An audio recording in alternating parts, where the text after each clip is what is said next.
സ്ഥലത്താണ് മുത്തുനബി സല്ലല്ലാഹു അലൈഹി വസല്ലമ സ്വർഗത്തോപ്പുണ്ടെന്ന് പറഞ്ഞത്. ഒന്ന് ഇൽമിന്റെ മജ്ലിസ്, രണ്ട് മാബൈന ഖബരി വ മിംബരി റൗളത്തും മിൻ റിയാദിൽ ജന്ന. എൻ്റെ ഖബറിൻ്റെയും എൻ്റെ മിമ്പറിൻ്റെയും ഇടയിൽ സ്വർഗത്തോപ്പാണെന്ന് പറഞ്ഞിട്ടുണ്ട്. മക്കത്ത് ഒരു സ്ഥലത്തും സ്വർഗം പറഞ്ഞിട്ടില്ല. മദീനയിൽ സ്വർഗം പറയാനുണ്ടായ കാരണം മുസ്തഫായ നബി സല്ലല്ലാഹു അലൈഹി വസല്ലമ തങ്ങൾ എന്ന മുദരിസ് അവിടുന്ന് ഇങ്ങനെ അങ്ങോട്ടും ഇങ്ങോട്ടും നടന്നു എന്നുള്ളത് തന്നെയാണ്. നൂറ്റാണ്ടോളം കാലം ദർസ് നടത്തിയ ഒരു വലിയ മനുഷ്യനെ അനുസ്മരിക്കാനാണ് നമ്മളിവിടെ ഒരുമിച്ച് കൂടിയിട്ടുള്ളത്. നൂറ്റാണ്ട് കാലം ദർസ് നടത്തുക എന്ന് പറഞ്ഞാൽ ഒരു ചില്ലറ കാര്യമല്ല. ഈ ഒരുമിച്ച് കൂടിയ ആളുകൾ ഇത്ര ആവേശത്തോടുകൂടെ ഇവിടെ വരികയും നിൽക്കുകയും കാര്യങ്ങൾ ചെയ്യുകയൊക്കെ ചെയ്യുന്നത് മഹാനായ ഫരീദ് ഉസ്താദിനോടുള്ള താല്പര്യം കൊണ്ടും ആവേശം കൊണ്ടും തന്നെയാണ്. ചില ആൾക്കാർ ചില നാട്ടിലുണ്ടായാൽ ആ നാട്ടിന് തന്നെ വലിയൊരു ഐശ്വര്യം ഉണ്ടാവും. ബഹുമാനപ്പെട്ട സയ്യിദുനാ യൂസുഫ് നബി അലൈഹി ഇസ്ലാമിനോട് നൈൽ നദിയിലെ മറുകരയിലുള്ള ആൾക്കാർ ഒരിക്കൽ വന്നിട്ട് നിങ്ങളെ ഞങ്ങളെ നാട്ടിൽ പാർക്കാൻ വരണം എന്ന് പറഞ്ഞൊരു സംഭവം ഉണ്ടായി. സയ്യിദുനാ യൂസുഫ് അലൈഹി ഇസ്ലാം ഈജിപ്തിൽ മിസ്റിൽ താമസിച്ചു. വലിയ ഐശ്വര്യം ഉണ്ടായി, ഭയങ്കര കൃഷി ഉണ്ടായി, ആളുകൾക്കൊക്കെ വലിയ തോതിലുള്ള നിഅമത്തുകൾ അല്ലാഹു തആല നൽകി. അങ്ങനെ മഹാനവറുകൾ രാജാവായി വാഴുന്ന കാലത്ത് പുഴയുടെ അപ്പുറത്തുള്ള നൈൽ നദിയുടെ പുഴയുടെ അപ്പുറത്തുള്ള ആളുകൾ ഒരിക്കൽ യൂസുഫ് നബി അലൈഹി ഇസ്ലാമിനെ കാണാൻ വന്നു. വന്നിട്ട് പറഞ്ഞു, നിങ്ങൾ കുറച്ചുകാലം ഞങ്ങളെ നാട്ടിലൊന്ന് വന്ന് പാർക്കണം എന്ന് പറഞ്ഞു. അതെന്തിനാ ഞങ്ങളെ നാട്ടിൽ വന്ന് പാർക്കണമെന്ന് ചോദിച്ചാൽ പറഞ്ഞു, നിങ്ങൾ ഇവിടെ പാർത്തതുകൊണ്ട് ഇവിടെയുള്ള ആൾക്കാർക്കൊക്കെ കൃഷി ഉണ്ടായി, വെള്ളം ഉണ്ടായി, ഭയങ്കര സമ്പത്തുണ്ടായി, ഐശ്വര്യങ്ങളുണ്ടായി, സൗകര്യങ്ങളുണ്ടായി. ഞങ്ങൾക്ക് ഉറപ്പാണ് നിങ്ങൾ ഞങ്ങളെ നാട്ടിലൊന്ന് വന്ന് പാർത്താലേ അവിടെ ഭയങ്കര സന്തോഷം ഉണ്ടാവുന്നു. മഹാനവറുകൾ പറഞ്ഞു, അങ്ങനെയാണെങ്കിൽ അങ്ങനെ ആയിക്കോട്ടെ, എന്നെ കൊണ്ട് അങ്ങനെ ഒരു കാര്യം കിട്ടുകയാണെങ്കിൽ ഇനിയിപ്പോ വേണ്ട നിൽക്കണ്ടെന്ന് പറഞ്ഞുകൊണ്ട് പുഴ കടന്ന് മറുകരയിൽ പോയി താമസിച്ചു എന്ന് മാത്രല്ല, അവർക്ക് കൃഷി ഉണ്ടായി, ഐശ്വര്യം ഉണ്ടായി, സമ്പത്തുണ്ടായി, വലിയ നിലവാരമുണ്ടായി. അതിൻ്റെ ഒക്കെ പുറമെ മഹാനായ യൂസുഫ് നബി അലൈഹി ഇസ്ലാം പോയിന്റ് അക്കരമെന്ന് മരിച്ചും ചെയ്തു.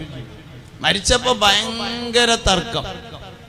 കുറെ ആൾക്കാർ പറഞ്ഞു നാട്ടിക്ക് എന്തായാലും കൊണ്ടേ പറ്റുള്ളൂ എന്ന് പറഞ്ഞു. വേറെ ചില ആൾക്കാർ പറഞ്ഞു അത് പറ്റൂല, ഇവിടുന്ന് മരിച്ചാൽ ഇവിടെ തന്നെ മറവ് ചെയ്യണമെന്ന് പറഞ്ഞു. കണക്ഷനൊന്നും ഞാൻ പറഞ്ഞില്ല, കണക്ഷനൊക്കെ ഇങ്ങ് എടുത്തോളി. കഥ ഇങ്ങനെ പറഞ്ഞു പോകുമ്പോ കണക്ഷൻ നിങ്ങൾക്ക് സ്വന്തമായിട്ട് കിട്ടുമല്ലോ.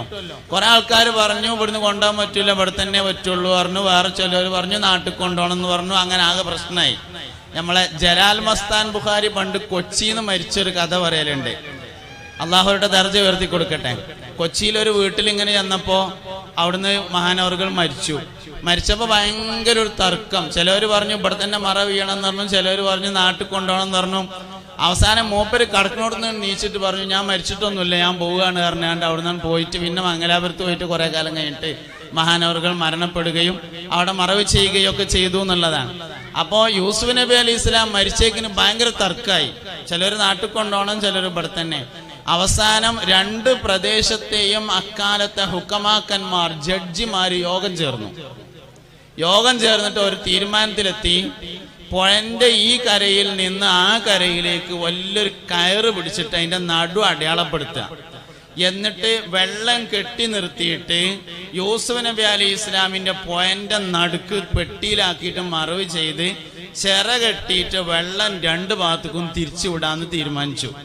അങ്ങനെ യൂസുഫ് നബി അലൈഹി ഇസ്ലാമിനെ പുഴന്റെ നടുക്ക് മറവ് ചെയ്തു, വെള്ളം കെട്ടി നിർത്തി രണ്ട് ഭാഗത്തേക്കും തിരിച്ചു വിട്ടു എന്ന് മാത്രമല്ല, അക്കാരണത്താൽ രണ്ട് ഭാഗത്തും നിഅമത്തും ഉണ്ടായി, ഒരു ഭയങ്കര ഐശ്വര്യം ഉണ്ടായി. ബഹുമാനപ്പെട്ട സയ്യിദുനാ ഇബ്രാഹിം നബി അലൈഹി ഇസ്ലാമിന്റെ കാലഘട്ടത്തിലാണ് യൂസുഫ് നബി അലൈഹി ഇസ്ലാമിനെ നൈൽ നദിയിൽ നിന്ന് എടുക്കുന്നതും കൊണ്ടുപോയി മറവ് ചെയ്യുന്നതുമെന്ന് ചരിത്രത്തിൽ കാണാം. ഒരു മനുഷ്യൻ നല്ല നിലയിൽ ജീവിച്ചാലേ അതിന്റെ നിഅമത്ത് ഏറ്റവും ചുരുക്കി കൂട്ടിയാൽ 3 തലമുറക്ക് കിട്ടുമെന്നാണ്. അൽ-കഹ്ഫ് സൂറത്തിലെ ബഹുമാനപ്പെട്ട മൂസാ നബി അലൈഹി ഇസ്ലാമും ഖിദർ നബി അലൈഹി ഇസ്ലാമും ഇങ്ങനെ നടന്നു പോകുമ്പോ കുട്ടികളെ മതില് നേരാക്കി കൊടുത്തു. അപ്പം മൂസാ നബി ചോദിച്ചു, ഇത്ര വലിയ കോൺട്രാക്ടർ ആണെങ്കിൽ നമുക്കൊരു കരാറൊക്കെ പറഞ്ഞു ഉറപ്പിച്ചിട്ട് ചെയ്താൽ മതിയായിരുന്നില്ലേ എന്ന് ചോദിച്ചപ്പോ പറഞ്ഞു, ഇത് പട്ടണത്തിൽ താമസിക്കുന്ന യതീം കുട്ടികളെ മതിലാണ്, ഓലെ വാപ്പൊരു നല്ല മനുഷ്യനായിരുന്നു എന്ന് പറഞ്ഞോടത്ത് തഫ്സീർ കാണും. ആ പറഞ്ഞ വാപ്പ ഈ കുട്ടികളെ നേരെ വാപ്പയായിരുന്നില്ല, മൂന്നാമത്തെ വല്ലിപ്പായിരുന്നു എന്ന് അവിടെ സീറ പരിശോധിച്ചാൽ, ചരിത്രം പരിശോധിച്ചാൽ നമുക്ക് കാണാൻ പറ്റും. ഒരു മനുഷ്യൻ നല്ല നിലയിൽ ജീവിച്ചാൽ ഏറ്റവും ചുരുങ്ങിയത് 3 തലമുറക്കെങ്കിലും അതിന്റെ ഉപയോഗം കിട്ടും എന്നാണ്. പരിദുസ്തായിനെ അനുസ്മരിക്കുമ്പോൾ ഒരുപാട് കാര്യങ്ങൾ പറയേണ്ടതുണ്ട്, ഒരുപാട് കാര്യങ്ങൾ. മുസ്തഫായ നബി സല്ലല്ലാഹു അലൈഹി വസല്ലമ തങ്ങൾ പറഞ്ഞ ഒരു ഹദീസിനെ ഹിക്കമിന്റെ ശറയിൽ ഇബ്നു അജീബ റളിയല്ലാഹു അൻഹു ഉദ്ധരിച്ച് വിശദീകരിക്കുന്നുണ്ട്. അത്തദ്ബീറു നിസ്ഫുൽ ഐഷ്, പ്ലാനിങ്, ടൈം ടേബിൾ ജീവിതത്തിന്റെ പകുതിയാണ് എന്ന് മുഹമ്മദ് നബി സല്ലല്ലാഹു അലൈഹി വസല്ലം. ഒരു നഫ്സിയായ സിലബസ് വേണമെന്ന് എപ്പോഴും പറഞ്ഞിരുന്ന ആളാണ് ബഹുമാനപ്പെട്ട പരീദ് ഉസ്താദ്. മൂപ്പർക്ക് അത് ഉണ്ടാവും ചെയ്തിരുന്നു. ഉസ്താദ് കുളിക്കണ നേരം ഏതാണെന്ന് എല്ലാ ശിഷ്യന്മാർക്കും അറിയാം. ഉസ്താദ് ചായ എടുക്കണ സമയം ഏതാണെന്ന് എല്ലാവർക്കും അറിയും. ഉസ്താദിനെ ചെന്നാൽ എപ്പോഴാ കാണാൻ പറ്റാന്ന് എല്ലാ ശിഷ്യന്മാർക്കും അറിയാം. അപ്പൊ ചെന്ന എന്തായാലും കാണും ചെയ്യും. കാരണം നഫ്സിയായ സിലബസ് വേണമെന്ന് പറയുകയും അത് പാലിക്കുകയും ചെയ്തിരുന്ന ആളാണ് ബഹുമാനപ്പെട്ട ഇബ്നു അജീബ് റളിയല്ലാഹു അൻഹു. ഈ ഹദീസ് വിശദീകരിച്ചുകൊണ്ട് ഒരുപാട് കാര്യങ്ങൾ പറയുന്നുണ്ട്. അത്തദ്ബീറു നിസ്ഫുൽ ഐഷ്, ടൈം ടേബിൾ ജീവിതത്തിന്റെ പകുതിയാണ് എന്നാണ്. ബാക്കി നോക്കിയാൽ മതി. ഇനി പകുതിയെ നോക്കേണ്ടതുള്ളൂ, ബാക്കി പകുതി ഒരു മനുഷ്യൻ ടൈം ടേബിൾ, അതാണ് നഫ്സിയായ ടൈം ടേബിൾ എന്ന് പറഞ്ഞത്. ഒരു മനുഷ്യന് ഏറ്റവും ആവശ്യമുള്ള കാര്യമാണത്. പഴയ കാലത്തും പുതിയ കാലത്തും 24 മണിക്കൂറിനെ എല്ലാവർക്കും ഉള്ളൂ. പക്ഷെ നമുക്ക് എന്താ നേരം തികയാത്ത? എത്ര തേച്ചാലും തേണില്ലല്ലോ. പഴയ കാലത്തുള്ള ആൾക്കാർക്ക് 25 മണിക്കൂർ ഉണ്ടായിരുന്നോണ്ടൊന്നല്ലത്. അവർക്ക് എല്ലാ വിഷയത്തിനും നഖം മുറിക്കാൻ ഒരു ദിവസം ഉണ്ട്, അന്ന് എന്തായാലും മുറിക്കും. നമ്മൾ ഓരോ ആഴ്ച അടുത്ത ആഴ്ച ആക്കാം, അടുത്ത ആഴ്ച ആക്കാന്ന് വെച്ചിട്ട് നഖം ഇങ്ങനെ വല്ല ചെയ്ത്താന്റെ മാതിരി നീളുകയാണ്. നേരം കിട്ടണില്ല. എന്തേ? കുളിക്കാൻ നേരമുണ്ട്, ഇസ്തിഗ്ഫാറി എല്ലാം സമയമുണ്ട്, താടിമുടി നേരാക്കാൻ സമയം ഉണ്ടായിരുന്നു. ആ നിർബന്ധമായും ആ സമയത്ത് അത് ചെയ്യുകയും ചെയ്തിരുന്നു എന്നത് പഴമക്കാരായ ആളുകളുടെ വലിയൊരു പ്രത്യേകതയായിരുന്നു. മഹാനായ പരീദ് ഉസ്താദ് ഇങ്ങനെ വർണ്ണിക്കുമ്പോൾ ഒരുപാട് കാര്യങ്ങൾ പറയണം. ഷിആർ നിലനിർത്താൻ വേണ്ടി പരിശ്രമിച്ച ആള്, ഭയങ്കര സൽക്കാരപ്രിയൻ. ഉസ്താദിന്റെ വലിയൊരു പ്രത്യേകതയാണ് സൽക്കാരപ്രിയനാണ് എന്നുള്ളത്. ഉസ്താദിന്റെ ശിഷ്യന്മാരെല്ലാരും ഉസ്താദിന്റെ പേരെ പോയിട്ട് എന്തായാലും ചോറ് വെച്ചിട്ടുണ്ടാവും എന്നുള്ള കാര്യം ഉറപ്പാണ്. പുതിയത് വന്ന ശിഷ്യന്മാരെ എന്തായാലും വീട്ടിൽ കൊണ്ടുപോയി ഭക്ഷണം കൊടുത്തതിന് ശേഷം സൽക്കാരപ്രിയൻ സയ്യിദുനാ ഇബ്രാഹിം നബി അലൈഹി ഇസ്ലാമിന്റെ സൽക്കാരപ്രിയത്തെ കുറിച്ച് നമ്മൾ ധാരാളമായി കേട്ടിട്ടുണ്ട്. സ്വന്തം മക്കളെക്കാൾ അല്ലെങ്കിൽ മക്കളെ പോലെ ശിഷ്യന്മാരെ പരിഗണിച്ചിരുന്ന അപൂർവം ചില ആളുകളെ ഉള്ളൂ. അങ്ങനെയുള്ള അപൂർവരിൽ അപൂർവരായ ആള് മഹാനായ പരീദ് ഉസ്താദ് അത്തരക്കാരനായ ഒരാളായിരുന്നു. അപ്പൊ സൽക്കാരപ്രിയൻ, ഭയങ്കര ധൈര്യമായിരുന്നു ഉസ്താദിന്, ഹിമ്മത്ത്, മനക്കരുത്ത്. പുരുഷന്മാരുടെ മനക്കരുത്ത് മലകൾ മറിക്കുമെന്നാണ് ഹദീസിൽ വന്നിട്ടുള്ളത്, അല്ലെങ്കിൽ അസറിൽ വന്നിട്ടുള്ളത്. ഹിമ്മത്തുർ റിജാലി തഹ്ദിബുൽ ജിബാൽ, ആൺകുട്ടികളെ മനക്കരുത്ത് മല മറിക്കുമെന്നാണ്. മനക്കരുത്തുകൊണ്ട് പിടിച്ചു നിന്ന ഒരു വലിയ മനുഷ്യനാണ്. ഞാൻ പറയണ്ടല്ലോ, അല്ലെങ്കിൽ ചമ്മാട് ഒരിക്കലും ദർശനത്താൻ കഴിയില്ല എന്നുള്ളതാണ്. അന്നിപ്പോ അങ്ങനെ വിശദീകരിക്കേണ്ട കാര്യമല്ല, സൂചന പറഞ്ഞാൽ തന്നെ എല്ലാവർക്കും മനസ്സിലാവും. അങ്ങനെ തന്നെയുള്ള സംഗതി. മനക്കരുത്തോണ്ടും തവക്കുലോണ്ടും മാത്രം പിടിച്ചു നിന്ന ഒരു മനുഷ്യനാണ് ബഹുമാനപ്പെട്ട പരീദ്. ഭയങ്കര ഹിമ്മത്തായിരുന്നു. ഒരു മനുഷ്യന്റെ ഹിമ്മത്ത്, എനിക്ക് കഴിയും, ഞാൻ ചെയ്യുന്ന ഒരു മനുഷ്യൻ, പ്രത്യേകിച്ച് മോമിനായ മനുഷ്യന്റെ ഏത് തീരുമാനത്തിലേക്കും അവനെത്താൻ കഴിയുന്ന. ഞാൻ കെലിമല്ലിറ്റേ മരിക്കുള്ളൂ എന്ന് ഒരാൾ തീരുമാനിച്ചാൽ അവൻ കെലിമല്ലിറ്റേ മരിക്കുള്ളൂ. ചെല്ലിക്കാരല്ലേ എന്നാണെങ്കിൽ അയിക്കാരം. ഞാൻ സ്വർഗത്ത് പോയേ അടങ്ങുമെന്ന് ഒരാൾ തീരുമാനിച്ചാലോ അവൻ സ്വർഗത്തിൽ എന്തായാലും എത്തിയിരിക്കുന്ന. ഞാൻ ഹജ്ജിന് പോയിട്ടേ അടങ്ങുമെന്ന് ഒരാൾ തീരുമാനിച്ചാൽ അവൻ ഹജ്ജിന് പോയിട്ടുണ്ടാവും. ഞാൻ മദീനത്തിൽ എത്തിയിട്ടേ നിൽക്കുള്ളൂ എന്ന് ഒരാൾ തീരുമാനിച്ചാലും അവൻ എത്തിയിട്ടുണ്ടാവും. മോമിനായ മനുഷ്യന്റെ തീരുമാനം ആ തീരുമാനത്തിലേക്ക് അവനെ അടുപ്പിക്കും. അതുകൊണ്ട് ഹിമ്മത്ത് വളരെ പ്രധാനപ്പെട്ട കാര്യമാണ്. ബഹുമാനപ്പെട്ട ഉസ്താദ് ഭയങ്കര മനക്കരുത്തിന്റെ ഉടമയായിരുന്നു. ഷിആർ വളരെ പ്രധാനമാണ്. മഹാനവർകൾ ഷിആർ പാലിച്ചു എന്ന് മാത്രമല്ല, ശിഷ്യന്മാരിൽ ഷിആർ ഉണ്ടാക്കി എന്നത് നമ്മൾ ഇങ്ങനെ നോക്കുമ്പോൾ ഒറ്റ നോട്ടത്തിൽ കാണും. ഷിആർ വളരെ പ്രധാനമാണ്. ഓരോരുത്തർക്കും യോജിച്ച ഒരു കോലുണ്ട്. ആ കോലയെ ഓരോരുത്തരും കെട്ടാൻ വേണ്ടി പറ്റുള്ളൂ. സംഗതി ഇപ്പൊ ഞാൻ മുട്ടിൻ്റെതായ ഇറക്കമുള്ള ഒരു പാൻറ് ഇട്ടുങ്ങാണ്ട് ഇങ്ങനെ പോയാല് ഔറത്തൊക്കെ മറിയും, നിസ്കാരമൊക്കെ സഹിയാവും. അപ്പൊ ഞാന് പൊന്മള അങ്ങാടി കൂടെ ഒരു ടീഷർട്ടും മുട്ടിന്റെ താഴെ ഇറക്കമുള്ള നല്ലൊരു കോൽസറായി ഇട്ടുങ്ങാണ്ട് ഇങ്ങനെയാണ് നടന്നാലേ അടുത്ത വെള്ളിയാഴ്ച ഖുതുബ തന്നെ പറ്റൂല. സംഗതി ഇപ്പൊ അവരൊന്നും അറിയാത്തതുകൊണ്ടോ സിഹത്തിനെ ബാധിക്കുന്നതുകൊണ്ടോ ഒന്നുമല്ല അത് സംഗതി. അപ്പൊ ഷിആർ വളരെ പ്രധാനമാണ്. ഓരോ ആൾക്കാരും അവനാനോട് യോജിച്ച രൂപമാണ് സ്വീകരിക്കേണ്ടത്, കോലാണ് സ്വീകരിക്കേണ്ടത്. അത് ശിഷ്യന്മാരിലും ഉണ്ടാവണമെന്ന് ഉസ്താദ് വളരെയധികം ആഗ്രഹിക്കുകയും അവിടുത്തെ എല്ലാ ശിഷ്യന്മാരിലും അത് നടപ്പിൽ വരുത്തുകയും ചെയ്തു. 100% സമസ്ത. ദേശം അങ്ങോട്ടും ദേശം ഇങ്ങോട്ടുമില്ല. ശിഷ്യന്മാരിലുണ്ട് സംഗതി. നമ്മളൊക്കെ ഈ സമ്മേളനം ആവുമ്പോ, പിന്നെ പ്രത്യേകിച്ച് വാദീനൂർ സമ്മേളനമൊക്കെ എനിക്ക് ഓർമ്മയുണ്ട്. ഭക്ഷണ ഹാളിൽ പരിതുവല്ല ശിഷ്യന്മാരായിക്കോട്ടെ എന്ന് പറയും. കാരണം അത് ഫത്തഹാക്കിയിട്ട് അടങ്ങുള്ളൂ എന്നുള്ളതാണ്. 100% സമസ്തയാണ്, ഒന്നും സംശയിക്കല്ല. ഏറ്റവും സൂക്ഷിച്ച് വളണ്ടിയർമാരും ഒക്കെ ഭക്ഷണ ഹാളിലാണ്. ബാക്കിയുള്ളടത്ത് ട്രാഫിക്കിലും ബാക്കിയുള്ളടത്തും സ്റ്റേജിലും ഒക്കെ ആരും പറ്റും. ഏറ്റവും വിശ്വസിച്ച ആളെ വെക്കേണ്ടത് ഭക്ഷണ ഹാളിലാണ്. കാരണം അവിടെ പോയാൽ ബാക്കിയൊക്കെ പോയല്ലോ. പരിസ്ഥാന ശിഷ്യന്മാരാണ് പിന്നെ എല്ലാ സ്ഥലത്തും മിക്കവാറും ഭക്ഷണ ഹാളിൽ ഖിദ്മത്ത് എടുക്കേണ്ടാകുക. ഖാദിമീങ്ങളായ മനുഷ്യന്മാർ വിജയിക്കും, ആ കാര്യം തീർച്ചയാണ്. ഏത് ഖാദിമ, ഒരു മനുഷ്യൻ ഖാദിമായ എല്ലാ മനുഷ്യന്മാരും വിജയിക്കുമെന്നതാണ്. ബഹുമാനപ്പെട്ട സമസ്ത കേരള ജംഇയ്യത്തുൽ ഉലമ നല്ല മുദരിസിനുള്ള അവാർഡ് നൽകണത് സമസ്തയാണ് എന്നുള്ളത് ഒന്നാമത്തെ കാര്യം. വാങ്ങണത് ഫരീദ് ഉസ്താദാണ് എന്നുള്ളത് രണ്ടാമത്തെ കാര്യം. സമസ്ത കേരള ജംഇയ്യത്തുൽ ഉലമയുടെ ആധികാരികതയെ കുറിച്ച് നമുക്കാരും പറഞ്ഞു തരേണ്ട ആവശ്യമില്ല. നല്ല മുദരിസായി തെരഞ്ഞെടുക്കപ്പെട്ടു, അതൊരു വലിയ സംഗതി തന്നെയാണ്. ഒരുപാട് മുദരിസ്മാരുണ്ട്. ആ മുദരിസ്മാരുടെ കൂട്ടത്തിൽ നിന്ന് ഫരീദ് ഉസ്താദിനെ നല്ല മുദരിസായി സമസ്ത കേരള ജംഇയ്യത്തുൽ ഉലമ തെരഞ്ഞെടുത്തു, അവാർഡ് നൽകി ആദരിച്ചു. അന്നും ഇന്നും മനുഷ്യൻ മരിച്ചു പോയാലൊന്നും അവാർഡും സർട്ടിഫിക്കറ്റും മുറിയില്ല. അങ്ങനെ ഉണ്ടല്ലോ, വഫാത്തോണ്ട് മുറിയുന്നതല്ല അവാർഡും സർട്ടിഫിക്കറ്റും. ഇന്നും നല്ല മുദരിസായി ഫരീദ് ഉസ്താദിന്റെ ആ അവാർഡും സർട്ടിഫിക്കറ്റും നിലനിൽക്കുന്നു എന്ന് വേണം നമ്മൾ മനസ്സിലാക്കാൻ. ഇത്രയും ഒരുപാട് ശിഷ്യന്മാരുടെ ദുആയും ഈ ഉപകാരമെടുക്കപ്പെടുന്ന ഇൽമ് എന്ന് പറഞ്ഞാല് ഇന്റെ മാതിരത്തെ വയത് എന്നൊന്നുമല്ല ഇതിന്റെ അർത്ഥം. മനുഷ്യന്മാർക്ക് തങ്ങൾ ഉസ്താദ് ദ്വാരുന്നപ്പോ കണ്ടില്ലേ, ഫത്വയിൽ ബർക്കത്ത് നൽകണേ റബ്ബേ. അത് വലിയൊരു ദ്വായുള്ളത്.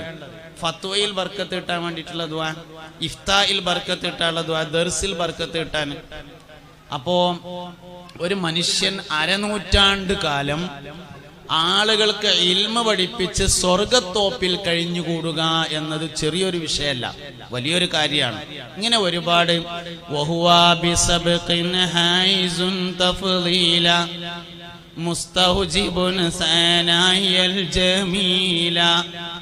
മഹാനായ ഉസ്താദ് എപ്പോഴും ഔലിയാക്കന്മാരോട് സയ്യിദന്മാരോടൊക്കെ ഉള്ള ബന്ധം വളരെയധികം നിലനിർത്തിയിരുന്നു. കേരളത്തിലെ മുസ്ലിങ്ങളെ, സുന്നികളെ ഈ ഈമാനിക ആവേശത്തോടുകൂടെ സംരക്ഷിച്ചു നിർത്തുന്നതിൽ സയ്യിദന്മാരോടുള്ള താല്പര്യം വളരെ പ്രധാനപ്പെട്ടതാണ്. മുസ്തഫായ നബി സല്ലല്ലാഹു അലൈഹി വസല്ലമ തങ്ങൾ വഫാത്തായി പോകുന്ന സമയത്ത് നമ്മളെ ഏൽപ്പിച്ചിട്ടുള്ള പ്രധാനപ്പെട്ട ഒരു സമ്പത്താണ് അഹ്ലുൽ ബൈത്ത് എന്ന് പറയുന്നത്. സയ്യിദന്മാരോടുള്ള താല്പര്യവും അവരോടുള്ള ആദരവും ബഹുമാനവും മഹാനായ ഉസ്താദ് അവർകൾ നിലനിർത്തിയിരുന്നു. ഐദ്രസ്വലിയരും ഓക്കെ ഉസ്താദിന്റെ ശിഷ്യനല്ലേ, ഗുത്തിന്റെ ഗുണം ഉണ്ടാവുമല്ലോ, അത് വളരെ പ്രധാനല്ലേ. ഒരു മനുഷ്യനെ പറ്റി ആലോചിക്കുമ്പോൾ ആദ്യം ആലോചിക്കേണ്ടത് ആരാ ഉസ്താദ് എന്നാണ്.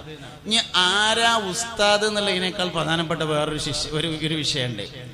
ഇപ്പൊ എനിക്ക് പറയാലോ ആലിക്കുട്ടി ഉസ്താദ് എന്റെ ഉസ്താദാണെന്ന്, പക്ഷെ അതിലേറെ പ്രധാനപ്പെട്ട ഒരു കാര്യമാണ് ആലിക്കുട്ടി ഉസ്താദിന് ഇങ്ങോട്ട് തോന്നണം സാലിം ഫൈസി എന്റെ ശിഷ്യനാണെന്ന്. അത് ഭയങ്കര പ്രധാനപ്പെട്ട കാര്യമാണ്. മറ്റേതിപ്പോ നമ്മക്ക് ആരെ പറ്റിയിട്ടും അവകാശവാദം പറയാം. അപ്പൊ നമുക്ക് ഇങ്ങനെ പറയാം നാട്ടിക ഉസ്താദ് നമ്മളെ ശിഷ്യ ഉസ്താദാണെന്നൊക്കെ പറയാം. കാരണം എന്താ, നാട്ടികന്റെ കാസറ്റ് കേട്ടിട്ട് നമ്മൾ അത് പഠിച്ചിട്ടുണ്ട്. അപ്പൊ ആ നിലക്ക് നാട്ടിക നമ്മുടെ ഉസ്താദാണ്. പക്ഷെ നാട്ടികക്കിനും തോന്നണ്ടേ ഓ എന്റെ ശിഷ്യനാണ്. അത് വളരെ പ്രധാനപ്പെട്ട ഒരു കാര്യമാണല്ലോ.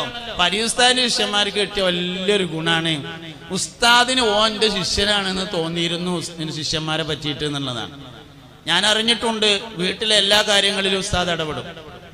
വീട്ടിലെ എല്ലാ കാര്യങ്ങളിലും തങ്ങൾ ഉസ്താദ് പറഞ്ഞത് വളരെ കറക്റ്റാണ്. ഉസ്താദിനെ സംബന്ധിച്ച് വീട്ടിലെ എല്ലാ കാര്യങ്ങളിലും, പെങ്ങന്മാരെ കെട്ടിയിടുന്ന കാര്യമാണെങ്കിലും സ്വന്തം കല്യാണത്തിന്റെ കാര്യമാണെങ്കിലും, കല്യാണത്തിന്റെ സമയമാകുമ്പോൾ വാപ്പാനെ ഒഴിച്ചിട്ട് ഉസ്താദ് പറയല എന്താപ്പം അങ്ങനെ മേപ്പോട്ട് നോക്കി നടക്കണത്, മുദരിസായില്ലേ, കോളേജൊക്കെ കഴിഞ്ഞു വന്നില്ലേ, ദർസ് നടത്താനൊക്കെ തുടങ്ങിയില്ലേ, പള്ളിയിൽ ജോലിയൊക്കെ ആയില്ലേ, ഓനെ നമുക്ക് നല്ലൊരു പെൺകുട്ടിനെ കൊണ്ട് കെട്ടിക്കണ്ടേ, ഇങ്ങനെയൊക്കെ ഉസ്താദ് പറഞ്ഞ് കല്യാണത്തിന്റെ വിഷയത്തിൽ വരെ, ജോലിയുടെ വിഷയത്തിൽ വരെ ശരിക്കും ഇർഷാദ് തർബിയത്ത് അത് ഭയങ്കര സംഭവമായി കൊണ്ടുനടന്നിരുന്നു. ആ ഉസ്താദ്മാരുടെ ഒരു ഗുരുത്വം ഉസ്താദ്മാരെ പൊരുത്തും.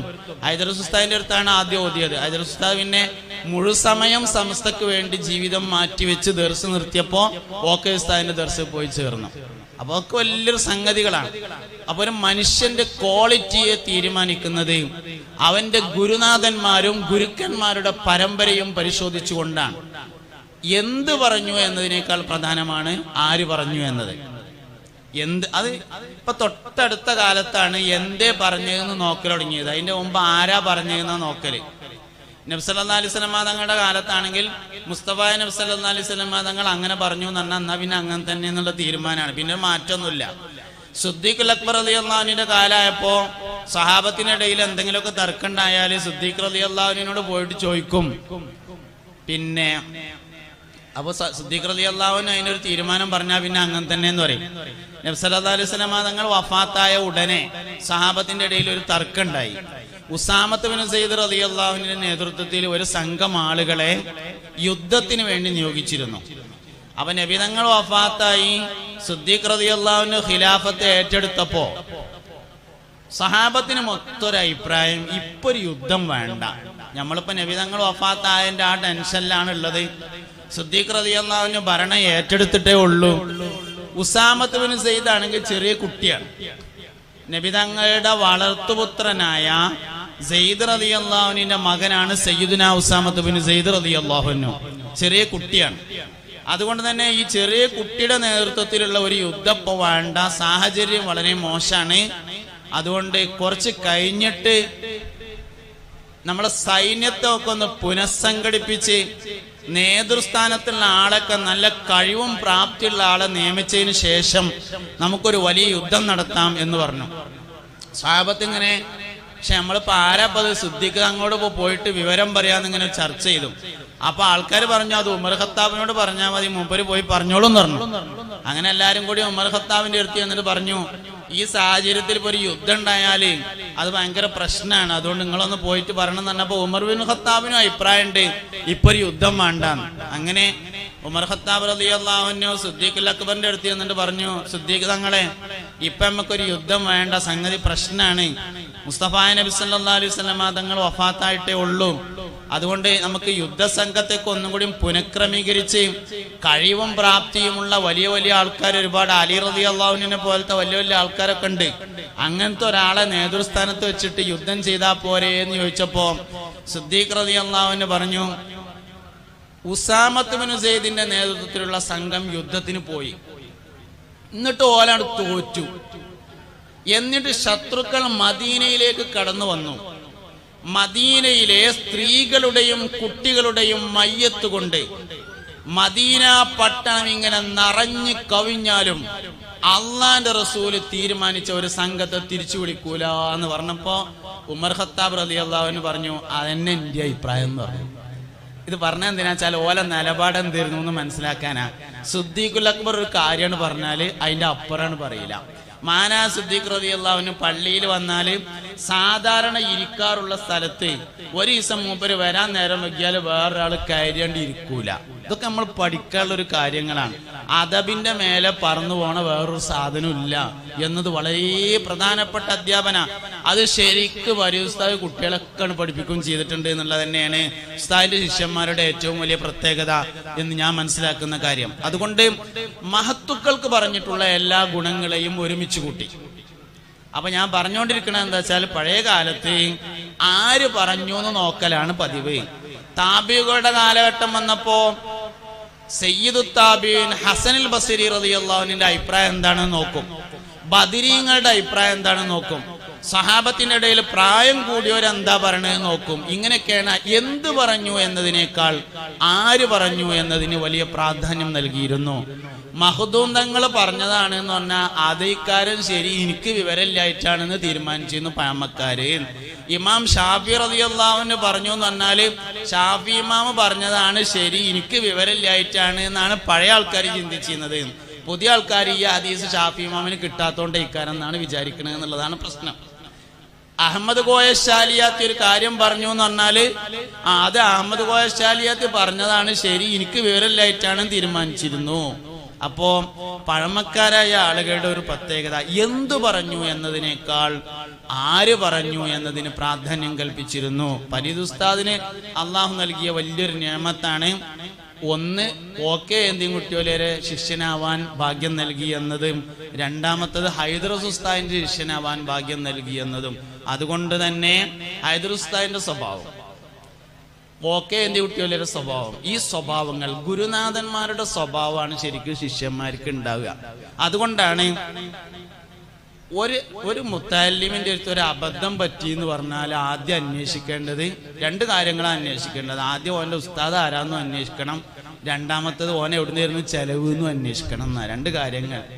ഒന്ന് ഗുരുവിന്റെ ഗുണം, രണ്ട് ഭക്ഷണത്തിന്റെ ഗുണം. ഈ രണ്ട് ഗുണങ്ങളാണ് മനുഷ്യന്മാർക്ക് ഉണ്ടാകുക എന്നാണ്. അപ്പൊ പരീസാന ശിഷ്യന്മാരെ വളരെ പ്രാധാന്യമർഹിക്കുന്നവരും സമൂഹത്തിൽ അറിയപ്പെടുന്നവരും നേതൃസ്ഥാനത്ത് ഉയർന്നവരും ആരെ മുമ്പിലും കൊണ്ടുവയ്ക്കാൻ പറ്റിയവരും ആയതിന്റെ പിന്നിലെ രഹസ്യം ഉസ്താദിന്റെ സ്വഭാവങ്ങളായിരുന്നു, ഉസ്താദിന്റെ ഗുരുപരമ്പരയായിരുന്നു എന്ന്.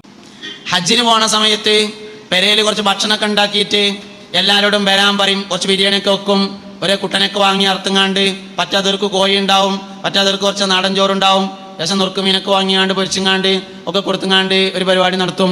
എന്തേ ആചാരമാണ്. എന്താ അതിന്റെ പിന്നിലുള്ളത്? ഹജ്ജിന് പോകുമ്പോൾ എല്ലാവരോടും യാത്ര പറയണമെന്ന അനുഷ്ഠാനമാണ് അതിന്റെ പിന്നിലുള്ളത്.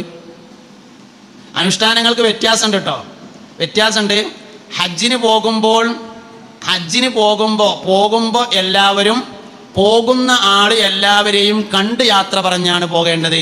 കഴിഞ്ഞു വന്ന ആള് എല്ലാവരും അനുമോദിക്കാനും ദുആ ചെയ്യിക്കാനും അങ്ങോട്ട് ചെല്ലലാണ് വേണ്ടത്. വ്യത്യാസങ്ങൾ ഉണ്ടാവും. നിനക്ക് ബാക്കിൽ അനുഷ്ഠാനങ്ങൾ ഉണ്ടാവും, ആ അനുഷ്ഠാനങ്ങൾക്കനുസരിച്ചുള്ള ആചാരങ്ങൾ ഉണ്ടാവും. ആചാരങ്ങൾ പ്രാദേശികമായ വ്യത്യാസം ഉണ്ടാവും, അനുഷ്ഠാനം എല്ലായിടത്തും ഒരേ മാതിരിക്കാരം. ഇതാണ് സംഗതി. അപ്പൊ ഇത് രണ്ടും വേണം. ആചാരങ്ങളെയും അനുഷ്ഠാനങ്ങളെയും കൊണ്ടുവരണം. എല്ലാ കാര്യങ്ങളും വളരെ രസകരമാണ്, ആനന്ദകരമാണ്, വേണം തിരുത്തിയാൽ നടക്കുന്നതാണ്. അതുകൊണ്ട് ഈമാന്റെ രസം കിട്ടണമെങ്കിൽ മൂന്നാമതായി മുസ്തഫായ നബി സല്ലല്ലാഹു അലൈഹി വസല്ലമയെ നബിയും റസൂലുമായി ഇഷ്ടപ്പെടണം. ആ 11 കല്യാണം കഴിച്ച നബി തങ്ങളെ ഇഷ്ടപ്പെടണം. എന്താ അപ്പം അങ്ങനെ കാട്ടുക? 11 കല്യാണം കഴിച്ചിട്ടുണ്ട്, അംഗീകരിക്കല്ലാതെ ഇപ്പം എന്താ കാട്ടുക എന്നൊന്നും പറഞ്ഞാൽ ഒരു രസവും ഉണ്ടാവില്ല. കാരണം എന്താ, ഓനെ അംഗീകരിച്ചു, പക്ഷെ അംഗീകരിച്ചതല്ല. ഇഷ്ടപ്പെടണമെങ്കിൽ അതിൻ്റെ രഹസ്യങ്ങളെ കുറിച്ച് പഠിക്കണം. നബി സല്ലല്ലാഹു അലൈഹി വസല്ലം തങ്ങൾക്ക് ഒരുപാട് പ്രത്യേകതകളുണ്ട്. വെറും 11 പെണ്ണിട്ട് എന്നുള്ള പ്രത്യേകത മാത്രമൊന്നുമല്ല. ഞമ്മക്ക് എല്ലാവർക്കും തഹജ്ജുദ് നിസ്കാരം സുന്നത്താണ്. രാത്രി ഇശ കഴിഞ്ഞ് സുന്നത്ത് കഴിഞ്ഞ് ഒന്ന് ഉറങ്ങി നീച്ചിട്ട് തഹജ്ജുദ് നിസ്കരിക്കൽ ഞമ്മക്ക് സുന്നത്താണ്. മുഹമ്മദ് നബിക്ക് തഹജ്ജുദ് നിസ്കാരം നിർബന്ധമാണ് സല്ലല്ലാഹു അലൈഹി വസല്ലം. ഫർദ് നിസ്കാരം നിർബന്ധമാകുന്നതിന് മുമ്പ് നബി സല്ലല്ലാഹു അലൈഹി വസല്ലം തങ്ങൾക്ക് അല്ലാഹു തആല തഹജ്ജുദ് നിസ്കാരം നിർബന്ധമാക്കിയിട്ടുണ്ട്. ഒരു പ്രത്യേകത മാത്രമൊന്നുമല്ല, കുറേ പ്രത്യേകത ഉണ്ട്. നമുക്ക് ചില പ്രത്യേകത മാത്രം ഇങ്ങനെ ഓർമ്മയുണ്ട്. നമുക്കൊരു പെണ്ണെട്ടി ഓളും നമ്മളും തീരെ യോജിച്ച് പോകണില്ല എന്ന് വിചാരിക്കാം. എന്നുവെച്ചാൽ എൻ്റെ അടുക്ക് വിൽക്കട്ടോ എന്ന് പറഞ്ഞാൽ തൊലാക്കുകയല്ല. പക്ഷേ നബി തങ്ങൾക്ക് സല്ലല്ലാഹു അലൈഹി വസല്ലം വിവാഹം ചെയ്ത ഒരു സ്ത്രീയെ തൊലാക്ക് ചെല്ലാൻ പാടില്ല, ഹറാമാണ്. നമ്മളൊരു കാര്യം മാത്രമാണ് പ്രത്യേകതയായിട്ട് പഠിച്ചത്. മുസ്തഫായ നബി സല്ലല്ലാഹു അലൈഹി വസല്ലം തങ്ങൾക്ക് ഒരുപാട് പ്രത്യേകത ഉണ്ട്. നമ്മളൊക്കെ മരിച്ചാലേ സ്വത്തില് മക്കൾക്ക് അനന്തരം ഉണ്ടാവും. മുഹമ്മദ് നബിയുടെ സ്വത്തിൽ അനന്തരാവകാശമില്ല. നഹ്നു മാശിറൽ അംബിയാ ഇലാ നൂറസു ഹബീബുനാ റസൂലുള്ളാഹി സല്ലല്ലാഹു അലൈഹി വസല്ലം പറഞ്ഞു, നമ്മൾ മരിച്ചാൽ സ്വത്തിൽ മക്കൾക്ക് അനന്തരം ഉണ്ടാവും. എന്നാൽ മുഹമ്മദ് നബി സല്ലല്ലാഹു അലൈഹി വസല്ലം തങ്ങളുടെ സ്വത്തിൽ കുടുംബത്തിനും മക്കൾക്കും ഭാര്യമാർക്കും അനന്തരമില്ല. അമ്പിയാക്കളുടെ ഒന്നും സ്വത്തിൽ അനന്തരമില്ല, മക്കൾക്ക് അനന്തരമില്ല. അപ്പൊ ഒരു പ്രത്യേകത മാത്രം പഠിച്ചാൽ പോരാ, പ്രത്യേകത പഠിക്കുമ്പോൾ എല്ലാം പഠിക്കണം. അപ്പോഴേ മനസ്സിലാവുള്ളൂ. എല്ലാ ആളുകൾക്കും യുദ്ധത്തിൽ നിന്ന് പരാജയപ്പെടും എന്ന് തോന്നിയാൽ പിന്തിരിഞ്ഞോടാം, പക്ഷേ നബിതങ്ങൾക്ക് പിന്തിരിഞ്ഞോടാൻ പാടില്ല. ഒരാൾക്കാർ യുദ്ധത്തിന് പോയി, 100 ആൾക്കാർ യുദ്ധത്തിന് പോയി. ഇസ്ലാമിക രാഷ്ട്രത്തിൽ നമ്മളെ നാട്ടിലെല്ലാം കച്ചറ ഉണ്ടാക്കണ്ട, യുദ്ധത്തിന് പോയി എന്ന് വിചാരിക്കാം. 100 പട്ടാളക്കാർ, ഒരു 20,000 പട്ടാളക്കാർ അപ്പുറത്ത് ഇങ്ങോട്ട് വരുന്നുണ്ട്. എല്ലാവരും കൂടി തോണ്ടി തിന്നുമെന്ന് ഉറപ്പായാലേ മുസ്ലിങ്ങളായ 2,200 പട്ടാളക്കാർക്ക് പിന്തിരിഞ്ഞോടാവുന്നതാണ്. പക്ഷെ മുഹമ്മദ് നബിക്ക് ഓടാൻ പാടില്ല സല്ലല്ലാഹു അലൈഹി വസല്ലം. ഒരു പ്രത്യേകത മാത്രം പഠിച്ചാൽ പറ്റൂല. നമുക്ക് ആകെ നബി തങ്ങളുടെ ഒരു പ്രത്യേകത അറിയും, 11 കല്യാണം കഴിക്കാൻ പറ്റും, നമുക്ക് 4 പറ്റുള്ളൂ. 1 മാത്രം പഠിച്ചാൽ പോരാ, എല്ലാതും പഠിക്കണം, അപ്പോൾ കിട്ടും സംഗതി. അപ്പം നമുക്ക് അതിൻ്റെ രഹസ്യം എന്താണ്? അങ്ങനെ എന്നാ പിന്നെ ആയിക്കോട്ടെ എന്ന് തോന്നും, തോന്നും. വിമർശകന്മാർ പറഞ്ഞേട്ടാ തോന്നും നബി തങ്ങളോട് 11 പെണ്ണും ബാക്കിയുള്ളവരോട് 4 പെണ്ണും കെട്ടാൻ പറഞ്ഞതാണ് എന്ന്. അങ്ങനെയല്ല, 400 പെണ്ണ് കെട്ടിയുന്ന കാലത്താണ് നബി തങ്ങൾ വരുന്നത്. 25 ഭാര്യമാര്, 30 ഭാര്യമാര്, ചെല്ലിനോടത്തൊക്കെ പെണ്ണുങ്ങൾ. ഇങ്ങനെ ഉണ്ടായിരുന്നതാണ് ജാഹിലിയ കാലഘട്ടം. അത് പറ്റൂല എന്ന് പറയാണ് ചെയ്തത്.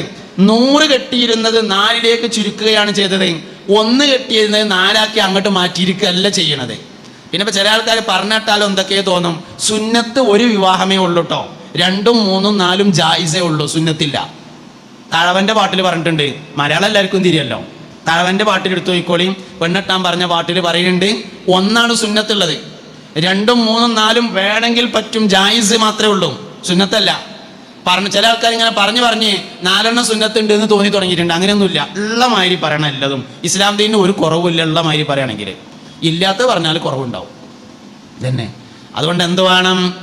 വരുന്ന തലമുറയെ നമുക്ക് ഇസ്ലാം ദീനിനെ നന്നായിട്ട് പഠിപ്പിക്കാൻ വേണ്ടി പറ്റണം. വരും തലമുറയെ ഇസ്ലാമിനെ നന്നായിട്ട് പഠിപ്പിക്കണം. പണ്ടത്തെ മാതിരി കൈക്കോട്ടുണ്ടായ തല മാറിയിട്ടൊന്നും ഇപ്പോൾ കഴിച്ചിലാവില്ല. മുമ്പൊക്കെ ആണെങ്കിൽ അള്ള ഉണ്ട് എന്നുള്ളതിന് എന്താ തെളിവ് എന്ന് ചോദിച്ചാലും കൈക്കോട്ടുണ്ടായി ഇങ്ങോട്ട് തല മാറിങ്ങാണ്ട് രേശം അടുത്തുകൊണ്ട് വാനക്കാൻ കാണിച്ചു തരാമെന്ന് പറഞ്ഞാൽ മതിയായിരുന്നു. ഇനി അതൊന്നും പറ്റൂല, നേരെ പഠിച്ച് പറഞ്ഞാണ് കൊടുക്കേണ്ടി വരും. അതിനെന്ത് വേണം? എല്ലാവരും പഠിക്കണം, എല്ലാവരും പഠിക്കണം, നല്ലോണം പഠിക്കണം. എന്നാലേ വരും കാലഘട്ടത്തിൽ ഇസ്ലാമിൻ്റെ ഖിവാമ് എന്ന നിലനിൽപ്പുണ്ടാവുള്ളൂ. ഉള്ള സൗകര്യങ്ങൾ എന്താണോ അത് മുതലാക്കിയിട്ട് എല്ലാവരും പഠിക്കണം, ഇല്ലെങ്കിൽ സംശയങ്ങൾ തീർന്നു പോവില്ല. എന്താണ് മുസ്തഫ നബി സല്ലല്ലാഹു അലൈഹി വസല്ലം തങ്ങൾ പറഞ്ഞതെന്ന് മനസ്സിലാവില്ല. കാരണം ആയത്തുകളുടെയും ഹദീസുകളുടെയും ഒരു പ്രത്യേകത ഒരു മനുഷ്യന്റെ അറിവിൻ്റെ മേലെ സംസാരിക്കുമെന്നതാണ്. ആയത്ത് ഹദീസിന്റെ ഏറ്റവും പ്രധാനപ്പെട്ട ഒരു പ്രത്യേകത മനുഷ്യന്മാരുടെ അറിവിൻ്റെ മേലെ സംസാരിക്കുന്നതാണ്. ഏതൊരു മനുഷ്യന്റെയും അറിവ് എവിടെയാണോ നിൽക്കുന്നത് അതിൻ്റെ മുകളിലാണ് ഇസ്ലാം പറയാം. എല്ലാവരോടും ഒരേ മാതിരി അല്ല ഇസ്ലാം ദീൻ സംസാരിക്കുന്നത്. ഒരു ഹദീസിൽ നിന്ന് കന്നൂട്ടേറിന് മനസ്സിലാവണതല്ല എഞ്ചിനീയർക്ക് മനസ്സിലാകുക, എഞ്ചിനീയർക്ക് മനസ്സിലാവണതല്ല ഡോക്ടർക്ക് മനസ്സിലാകുക, ഡോക്ടർക്ക് മനസ്സിലാകണതല്ല ഡ്രൈവർക്ക് മനസ്സിലാകുക, ഡ്രൈവർക്ക് മനസ്സിലാകണതല്ല മയ്യത്ത് ഒളിപ്പിക്കണവന് മനസ്സിലാകുക, ഓരോ മയ്യത്ത് ഒളിപ്പിക്കണവന് മനസ്സിലാകണതല്ല കച്ചവടക്കാരന് മനസ്സിലാകുക. ഓരോ ഹദീസിൽ നിന്നും എല്ലാവർക്കും മനസ്സിലാകുന്നത് ഒന്നല്ല, വ്യത്യസ്തമാണ്.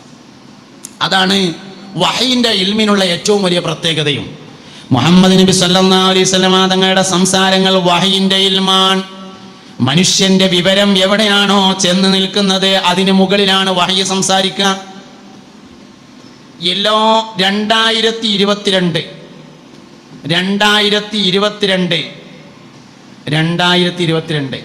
ഇങ്ങോട്ട് നോക്കിയാലേ ബാക്കി പറയുള്ളൂ, അല്ലെ 2022 എന്ന് പറഞ്ഞാണ്ടിരിക്കും.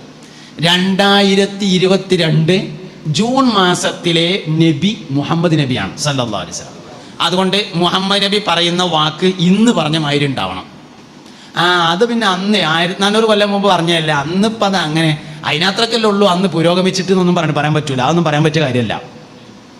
2022 ജൂൺ മാസത്തിലെ നബി മുഹമ്മദ് നബിയാണ് സല്ലല്ലാഹു അലൈഹി വസല്ലം.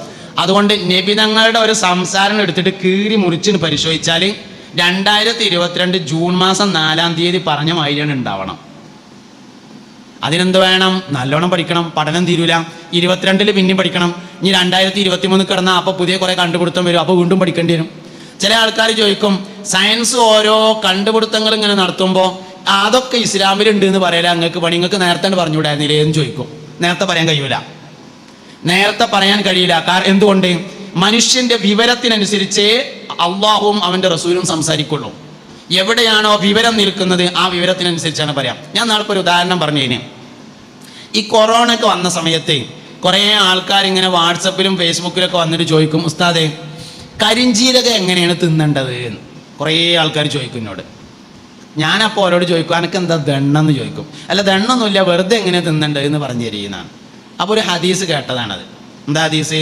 ഹബ്ബത്തു സൗദാഇ ശിഫാഉം മിൻ കുല്ലി ദാ എന്നാണ് ഹദീസ്. കരിഞ്ചീരകം എല്ലാ രോഗത്തിനും ശിഫയാകുന്നു.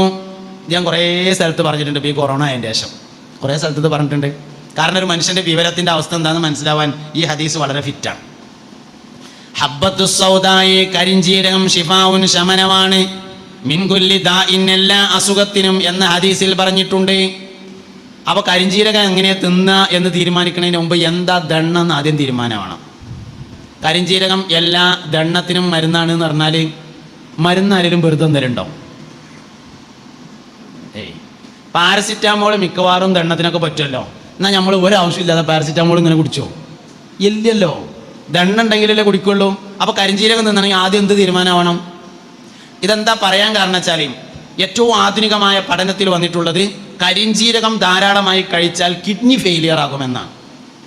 ഏറ്റവും പുതിയ പഠനം, കരിഞ്ജീരകം ധാരാളം കഴിച്ചാൽ കിഡ്നി ഫെയിലിയർ ആവും, കിഡ്നിക്ക് തകരാറ് സംഭവിക്കും, മൂത്ര സംബന്ധമായ പ്രശ്നം ഉണ്ടാവും എന്നാണ് ഏറ്റവും ആധുനികമായ പുതിയ പഠനം വന്നത്. അപ്പോൾ സ്വാഭാവികമായിട്ടും ഈ ഹദീസിൻ്റെ കാര്യത്തിൽ ഒരു സംശയം ഉണ്ടാവും.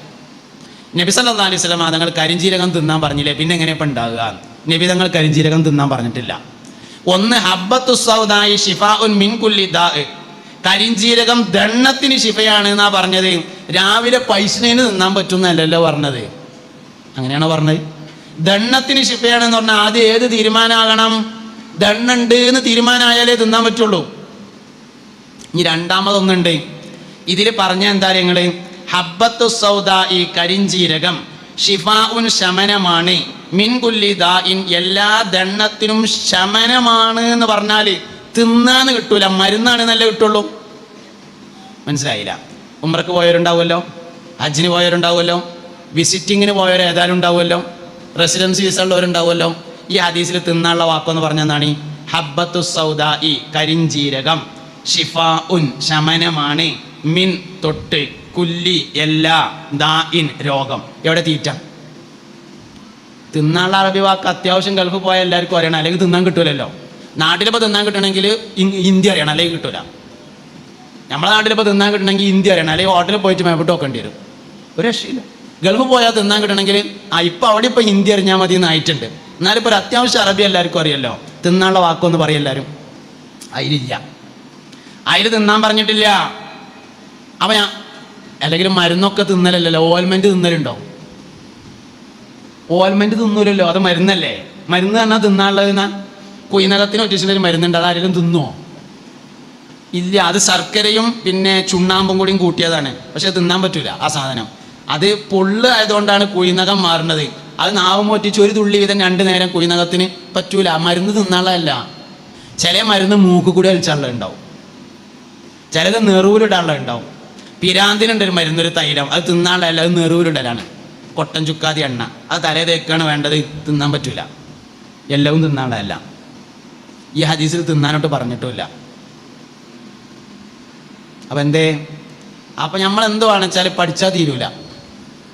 ഇസ്ലാം ദീന്, നബിതങ്ങളുടെ ഹദീസുകൾ, തിരുവചനങ്ങൾ, പരിശുദ്ധ ഖുർആന്റെ ആയത്തുകൾ എന്നും പഠിച്ചുകൊണ്ടേയിരിക്കണം. മനുഷ്യന്റെ വിവരത്തിന് മുകളിൽ അത് സംസാരിച്ചുകൊണ്ടിരിക്കും. എവിടെയാണോ വിവരമെത്തിയത് ആ വിവരത്തിന്റെ മേലെ സംസാരിക്കും. പിന്നെ ഹദീസുകൾക്കൊരു പ്രത്യേകത എന്താ വെച്ചാൽ, ഒരു ഹദീസിൽ ഒരാൾക്കൊരു സംശയം തോന്നിയാൽ അതേ ഹദീസ് തന്നെ ഒന്നുകൂടി പഠിച്ചാൽ ആ സംശയം തീരും. കാരണം അത് വഹീന്റെ ഇൽമാണ്. ഒരു ഹദീസിനെ കുറിച്ചൊരു സംശയം തോന്നിയാൽ അതേ ഹദീസ് ഒന്നുകൂടി പഠിച്ചാൽ മതി. സുർക്ക നല്ല കൂട്ടാനാണ് എന്ന് നബി സല്ലല്ലാഹു അലൈഹി വസല്ലം തങ്ങൾ പറഞ്ഞു. പക്ഷെ എനിക്ക് സുർക്ക തിന്നിട്ട് വെള്ളപോക്കിന്റെ അസുഖം വളരെ കൂടുതലാണ്, ഞാൻ പിന്നെ ഒരു സുന്നത്തായിക്കോട്ടെ എന്ന് എഴുതിക്കാണ്ട് സുർക്ക കൂട്ടലാണ്, പക്ഷെ ഭയങ്കര അസ്ഥിയൊരുക്കത്തിന്റെ പ്രശ്നമാണ് എന്ന് പറഞ്ഞു നാളൊരു പെണ്ണ്. സുർക്ക നല്ല കൂട്ടാനാണെന്ന് പറഞ്ഞോ? നിഅമൽ ഉദുമു അൽ ഖല്ലു എന്ന് നബി സല്ലല്ലാഹു അലൈഹി വസല്ലം പറഞ്ഞിട്ടുണ്ട്. സുർക്ക നല്ല കൂട്ടാനാണ്. പക്ഷെ എപ്പോഴാണ് പറഞ്ഞത്? ഒരു ദിവസം വീട്ടിലേക്ക് ചെന്നു. ആയിഷ ബീവിനോട് ചോദിച്ചു, ആയിഷ വല്ലാതെ പൈച്ചിട്ടുണ്ട്, ഇവിടെ എന്തെങ്കിലും ഉണ്ടോ ചോദിച്ചു. അതിൽ പറഞ്ഞു ഇവിടെ ഉണക്കറൊട്ടിയാണുള്ളത് എന്ന് പറഞ്ഞു. അതിൽ പറഞ്ഞു ആ റൊട്ടി നല്ലതാണ്, കൊണ്ടുവരാറ്. ഇതിക്ക് എന്തെങ്കിലും കൂട്ടാനുണ്ടോ എന്ന് ചോദിച്ചു. അതിൽ പറഞ്ഞു സുർക്കല്ലാതെ വേറെ കൂട്ടാനൊന്നുമില്ല എന്ന് പറഞ്ഞപ്പോൾ പറഞ്ഞു എന്ത്? നിഅമൽ ഉദുമു അൽ ഖല്ലു, സുർക്ക നല്ല കൂട്ടാനാണ്, കൊണ്ടുവരേ എന്ന് പറഞ്ഞാൽ എന്താ അതിൻ്റെ അർത്ഥം? വേറെ ഒന്നും ഇല്ലെങ്കിൽ അച്ചാറ് എന്നാണ് ആ പറഞ്ഞതിൻ്റെ അർത്ഥം. ഇത് തിരിഞ്ഞില്ലെങ്കിൽ രാവിലെ ഉച്ചക്കും വൈകുന്നേരം സുർക്കേണ്ട തിന്നുങ്ങാണ്ട് അവസാനം വെള്ളപോക്കാന്ന് പറഞ്ഞാണ്ട് ഹദീസിനെ കുറ്റം പറഞ്ഞിട്ട് കാര്യം ഉണ്ടാവില്ല. ഹദീസ് നല്ലോണം പഠിക്കണം, എന്നാലേ മനസ്സിലാവുള്ളൂ. അതിനെന്താ പറ്റിയെന്ന് വെച്ചാൽ അപ്പോഴേക്ക് 2 സർട്ടിഫിക്കറ്റ് കിട്ടിയിട്ടുണ്ടാവും. ഒന്ന് 5ാം ക്ലാസ്സിലെ സർട്ടിഫിക്കറ്റും ഒന്ന് 7ലെ സർട്ടിഫിക്കറ്റും. ഉസ്താദ്മാരാണെങ്കിൽ അത് ഫ്രെയിം ചെയ്തിട്ട് റബീഉൽ അവ്വൽ 12-ന് അന്ന് സ്റ്റേജും വെച്ച് തരും ചെയ്യും. ഇനിയിപ്പോൾ അത്യാവശ്യം പുതിയാപ്പിള വരുമ്പോൾ ഡേറ്റ് ഓഫ് ബർത്ത് കാണാൻ അതാണ് കൊണ്ടുപോയി തൂക്കിയാൽ മതിയാകും എന്നൊരു തോന്നലുള്ളതുകൊണ്ട് നമ്മളാരും അതിൻ്റെ അപ്പുറത്തേക്കുള്ള സർട്ടിഫിക്കറ്റിനെ പറ്റി ആലോചിക്കലുമില്ല. ദീനീ വിദ്യാഭ്യാസം സർട്ടിഫിക്കറ്റായി മാറിയിട്ടുണ്ട്. ദീനീ വിദ്യാഭ്യാസം എന്നത് സർട്ടിഫിക്കറ്റായി മാറി. ഇതൊക്കെയാണ് പറ്റിയിട്ടുള്ള പ്രശ്നങ്ങൾ എന്ന് പറയുന്നത്. അതുകൊണ്ട് ദീന് നല്ലോണം പഠിക്കണം. ദുന്യാവ് എത്രയാ പഠിക്കണമെന്ന് വെച്ചാൽ അത്ര ദീനും പഠിക്കണം, എന്നാലേ നിലനിൽക്കാൻ വേണ്ടി പറ്റുള്ളൂ. ഇസ്ലാം ദീനിൽ ഏത് വിഷയങ്ങൾ പഠിച്ചാലും തീരും. പക്ഷെ പഠിച്ചാൽ തീരാത്ത ഒരു വിഷയം മാത്രമേ ഉണ്ടാവുള്ളൂ, അത് മുഹമ്മദ് നബി എന്ന സത്യമാണ് സല്ലല്ലാഹു അലൈഹി വസല്ലം. ഖുർആൻ പഠിച്ചാൽ തീരും, ഖുർആൻ പഠിച്ചാൽ തീരും, ഫിഖ് പഠിച്ചാൽ തീരും, ഹദീസ് പഠിച്ചാൽ തീരും. പഠിച്ചാൽ തീരാത്ത ഒന്ന് മാത്രമേ ഉള്ളത്, അത് മുഹമ്മദ് നബിയാണ് സല്ലല്ലാഹു അലൈഹി വസല്ലം. അത് പഠിച്ചാൽ തീരൂല, പഠിക്കണതിനനുസരിച്ച് കൂടും. 10 കൊല്ലം നബി സല്ലല്ലാഹു അലൈഹി വസല്ലം തങ്ങളെ നോക്കി നിന്ന സഹാബിയുണ്ട്, സയ്യിദുനാ അനസ് ബിൻ മാലിക് റളിയല്ലാഹു അൻഹു. 10 കൊല്ലം രാവിലെ വരും, നബി തങ്ങൾ അങ്ങനെ നോക്കും. വൈകുന്നേരം പോകും, രാത്രി മുസ്തഫ നബി തങ്ങൾ കടന്നിട്ട് പോകും. പകലൊക്കെ നബി തങ്ങൾ കിടക്കുമ്പോൾ അള്ളാന്റെ റസൂലിന്റെ തലയണയിൽ തന്നെ തല വെച്ചുകൊണ്ട് അനസ് ബിൻ മാലിക് റളിയല്ലാഹു അൻഹു കിടക്കാറുണ്ടായിരുന്നു. അത്രയും ചെറിയ കുട്ടിയായിരിക്കുന്ന സമയം മുതൽ 10 വർഷം നബി സല്ലല്ലാഹു അലൈഹി വസല്ലം തങ്ങളെ നോക്കി. 10ാമത്തെ കൊല്ലം മോത്തേക്ക് ഇങ്ങനെ നോക്കി നിന്നപ്പോൾ ഒരു ദിവസം നബി തങ്ങൾ ചോദിച്ചു, എത്തണ്ണിയപ്പം എൻ്റെ പൂതി, എന്താ ജിൻ്റെ മോത്തേക്ക് ഇങ്ങനെ നോക്കണെന്ന് ചോദിച്ചപ്പോൾ പറഞ്ഞു, അള്ളാന്റെ റസൂലേ, ഞാൻ നിങ്ങളുടെ സൗന്ദര്യം ആസ്വദിക്കുകയാണ്, അത് ആസ്വദിച്ച് തീരുന്നില്ലല്ലോ എന്ന് പറഞ്ഞു. നമ്മളൊരു പെണ്ണിട്ടി കൊടുന്നെന്ന് വിചാരിക്കാം, 19 വയസ്സായ ഒരു കുട്ടിനെ നോക്കിയാൽ തീരൂലേ? 20ാമത്തെ വയസ്സിൽ അത്ര തന്നെ നോക്കുവോ? 30ൽ അത്ര തന്നെ നോക്കുവോ? 60ൽ തിരിഞ്ഞു നോക്കുവോ? ഉണ്ടാവില്ല. ആസ്വദിക്കുന്നതിനനുസരിച്ച് കുറയും. നബി സല്ലല്ലാഹു അലൈഹി വസല്ലം തങ്ങളുടെ സൗന്ദര്യം ആസ്വദിക്കുന്നതിനനുസരിച്ച് കൂടും. പഠിച്ചാൽ തീരാത്ത ഒരു വിഷയം മാത്രമേ ഉള്ളൂ, അത് മുഹമ്മദ് നബിയാണ് സല്ലല്ലാഹു. അതുകൊണ്ട് എത്ര വിവരം ഉണ്ടെങ്കിലും നബി തങ്ങളെ കുറിച്ച് സല്ലല്ലാഹു അലൈഹി വസല്ലമേ തങ്ങളെ കുറിച്ചുള്ള പഠനത്തെ അവസാനിപ്പിക്കാതിരിക്കുക. എപ്പോഴും നമ്മുടെ പ്രസംഗങ്ങളും നമ്മുടെ ചിന്തകളും വായനകളും ഒക്കെ അതേക്കുറിച്ചായിരിക്കണം. ഇന്ത്യയിൽ ഏറ്റവും കൂടുതൽ പുസ്തകം ശേഖരിച്ച ഒരാളായിരുന്നു ഡോക്ടർ അല്ലാമ മുഹമ്മദ് ഇഖ്ബാൽ. ഇന്ത്യയിൽ ഏറ്റവും കൂടുതൽ പുസ്തകം ശേഖരിച്ച ഒരാളാണ്. അദ്ദേഹത്തിന്റെ ലൈബ്രറിയിൽ ഏറ്റവും കൂടുതൽ പുസ്തകം മുഹമ്മദ് നബി സല്ലല്ലാഹു അലൈഹി വസല്ലം തങ്ങളെ കുറിച്ചായിരുന്നു. ശമ്പളത്തിന് ഒരാളെ വെച്ചിരുന്നു എന്നാണ്. ലൈബ്രറിയിലെ പുസ്തകങ്ങൾ ഇങ്ങനെ എപ്പോഴും എണ്ണി വെക്കുക. എന്നിട്ട് നബിതങ്ങളെ കുറിച്ചുള്ള പുസ്തകങ്ങൾ ഏറെ ഇല്ല എന്ന് എപ്പോൾ തോന്നിയാലും അപ്പം മുഹമ്മദ് നബി സല്ലല്ലാഹു അലൈഹി വസല്ലം തങ്ങളെ കുറിച്ചുള്ള പുതിയൊരു പുസ്തകം വാങ്ങിക്കൊടുത്തിട്ട് അതിൽ വെക്കണം എന്നതായിരുന്നു ഓർഡർ. വഫാത്തിന്റെ കുറച്ച് മുമ്പായിട്ട് ലൈബ്രറിയിലെ മൊത്തം പുസ്തകങ്ങളും ദാനം ചെയ്തു അല്ലാമ മുഹമ്മദ് ഇഖ്ബാൽ. മകനോട് പറഞ്ഞു, ഇനിയൊരു മുസാഫ് മാത്രം അവിടെ വെച്ചാൽ മതിയായിരുന്നു. അതിൽ മോൻ ചോദിച്ചു, വാപ്പ, നമ്മുടെ ലൈബ്രറിയിലെ ഏറ്റവും കൂടുതൽ പുസ്തകങ്ങൾ നബി സല്ലല്ലാഹു അലൈഹി വസല്ലം തങ്ങളെ കുറിച്ചായിരിക്കണമെന്ന് നിങ്ങൾ എപ്പോഴും പറയാറില്ലേ? ഒരു മുസാഫ് മാത്രം ബാക്കിയാക്കിയാൽ ലൈബ്രറിയിലെ ഏറ്റവും കൂടുതൽ പുസ്തകങ്ങൾ എങ്ങനെ നബി തങ്ങളെ കുറിച്ചാകുക എന്ന് ചോദിച്ചു. അപ്പോൾ വാപ്പ പറഞ്ഞു, അല്ലാമ ഇഖ്ബാൽ പറഞ്ഞു, പരിശുദ്ധമായ ഖുർആൻ മുഴുവനും മുഹമ്മദ് നബിയാണ് എന്നെനിക്ക് ബോധ്യപ്പെട്ടു. ഖുർആൻ മുഴുവനും മുഹമ്മദ് നബിയാണ്. ഞമ്മക്കിങ്ങനെ തോന്നും ഖുർആൻ അള്ളാഹു തആല ഞമ്മക്ക് തന്നതാണ് എന്ന്. അല്ല, ഖുർആൻ അള്ളാഹു മുഹമ്മദ് നബിക്ക് കൊടുത്തതാന്ന് സൂറത്തുൽ കഹ്ഫിന്റെ ആദ്യത്തിലുണ്ട്. വെള്ളിയാഴ്ച ഓതുന്ന സൂറത്ത്, അൽഹംദുലില്ലാഹില്ലദീ അൻസല അലാ അബ്ദിഹിൽ കിതാബ. എല്ലാവർക്കും ആണെങ്കിൽ ഇബാദിഹിൽ കിതാബ എന്നാ പറയാം. ഉംറ വിസക്ക് പോയവർക്ക് അറിയാം അബ്ദ് എന്ന് പറഞ്ഞ ഒരാളാണ്, ഇബാദ് എന്ന് പറഞ്ഞാലേ തോനാൾ ഉണ്ടാവുള്ളൂ എന്ന്. അൽഹംദുലില്ലാഹില്ലദീ അൻസല അലാ അബ്ദിഹിൽ കിതാബ. ഒരാൾക്ക് ഇറങ്ങിയതാണ് ഖുർആൻ. മദീനയിൽ അന്ത്യവിശ്രമം കൊള്ളുന്ന മുഹമ്മദ് നബിക്ക് ഇറങ്ങിയതാണ്. മുഹമ്മദ് നബി ഞമ്മക്ക് തന്നതാണ് സല്ലല്ലാഹു അലൈഹി വസല്ലം. ഖുർആൻ മുഴുവനും മുഹമ്മദ് നബിയാണ്. മോൻ ചോദിച്ചു, ആപ്പാട് ബിസ്മില്ലാഹിർ റഹ്മാനിർ റഹീം എന്ന് പറഞ്ഞാൽ റഹ്മാനും റഹീമുമായ അള്ളാഹിന്റെ പേര് കൊണ്ട് ഞാൻ തുടങ്ങുന്നു എന്നല്ലേ, അതെങ്ങനെ മുഹമ്മദ് നബി ആകുക എന്ന് ചോദിച്ചു. അതിൽ പറഞ്ഞു, റഹ്മാൻ എന്ന് പറഞ്ഞാൽ റഹ്മത്തിനെ തന്നവൻ എന്നാണ് അതിൻ്റെ അർത്ഥം. ഈ ലോകത്തിലെ ഏറ്റവും വലിയ റഹ്മത്ത് മുഹമ്മദ് നബിയാണ്. വമാ അർസൽനാക ഇല്ലാ റഹ്മത്തൻ ലിൽ ആലമീൻ. അതുകൊണ്ട് മുഹമ്മദ് നബിയാകുന്ന വലിയ റഹ്മത്തിനെ തന്ന അള്ളാഹിന്റെ പേര് കൊണ്ട് തുടങ്ങുന്നു എന്നാണ് അതിൻ്റെ അർത്ഥം. ബിസ്മി മുഹമ്മദ് നബിയാകുന്നു എന്ന് പറഞ്ഞു മുഹമ്മദ് ഇഖ്ബാൽ. അങ്ങനെ ഓരോ ആയത്തുകളെയും അദ്ദേഹം വിശദീകരിച്ചു. അതുകൊണ്ട് ഇസ്ലാമിൽ പഠിച്ചാൽ തീരാത്ത ഒരു വിഷയം മാത്രമേ ഉള്ളൂ, അത് മുഹമ്മദ് നബിയാണ് സല്ലല്ലാഹു അലൈഹി വസല്ലം. അത് വിശ്വാസത്തിന്റെ അടിസ്ഥാനവുമാണ്. അതാണ് വിശ്വാസത്തിന്റെ അടിസ്ഥാനം. മുഹമ്മദ് നബിനാണ് മനസ്സിലായില്ലെങ്കിൽ ഇസ്ലാം ദീനാണ് മനസ്സിലാവില്ല. ഈ ഉമ്മത്തിൽ ഏറ്റവും കൂടുതൽ തർക്കം ഉണ്ടാവാറുള്ളത് റബീഉൽ അവ്വലാണ്. ഈ ഉമ്മത്തിൽ ഏറ്റവും കൂടുതൽ തർക്കം ഉണ്ടാകുക റബീഉൽ അവ്വല. എന്താ തർക്കം? മുഹമ്മദ് നബി സാധാരണ മനുഷ്യൻ തന്നെയാകുന്നു എന്നാണ് തർക്കം. ബിദ്അത്ത് എന്ന് പറയുന്നത് യുക്തിവാദത്തിലേക്കും യുക്തിവാദത്തിൽ നിന്ന് കുഫ്രിയത്തിലേക്കുമുള്ള വഴിയാണ് എന്ന് നമ്മൾ മനസ്സിലാക്കുക. സുന്നത്ത് ജമാഅത്തിന്റെ ഏറ്റവും പ്രധാനപ്പെട്ട അടിസ്ഥാനം മുഹമ്മദ് നബി സല്ലല്ലാഹു അലൈഹി വസല്ലമയോടുള്ള അടങ്ങാത്ത താല്പര്യമാകുന്നു.